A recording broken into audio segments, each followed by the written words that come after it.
كنتم خير أمة أخرجت للناس.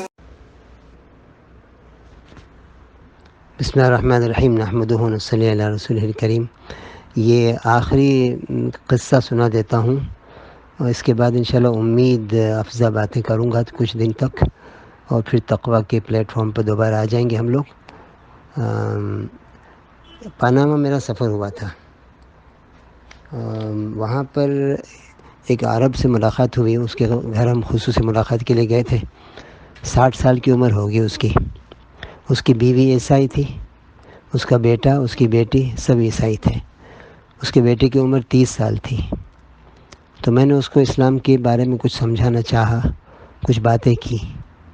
تو وہ کہنے لگا it is too late now, اب کچھ نہیں ہو سکتا. کل میری شادی ہے اور کورٹ جا رہا ہوں اور عیسائی لڑکی ہی سے شادی کر رہا ہوں، اور میرے والد صاحب نے اب جا کر نمازیں شروع کی ہیں 60 سال کی عمر میں جا کر. تو وہاں جارڈن کے بہت سے عرب ہیں پاناما میں جن کا پورا گھرانہ عیسائی ہے. وہ خود مسلمان ہیں لیکن مسلمان پریکٹیکل مسلمان نہیں ہیں. یہ پاناما کا حال ہے. تو اسی طریقے سے سری لنکا میں ملاقاتیں کی میں نے مختلف بلڈنگوں میں جا کر.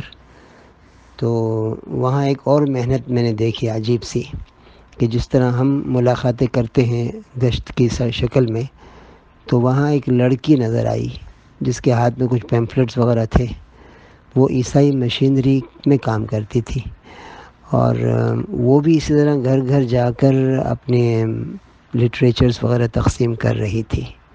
اور لوگ انفارچونیٹلی اس کو ویلکم کرتے تھے، اپنے گھر میں اندر بلاتے تھے، اور وہ ان کے ساتھ بیٹھ کر کافی اپنے مذہب کا پرچار کرتی تھی.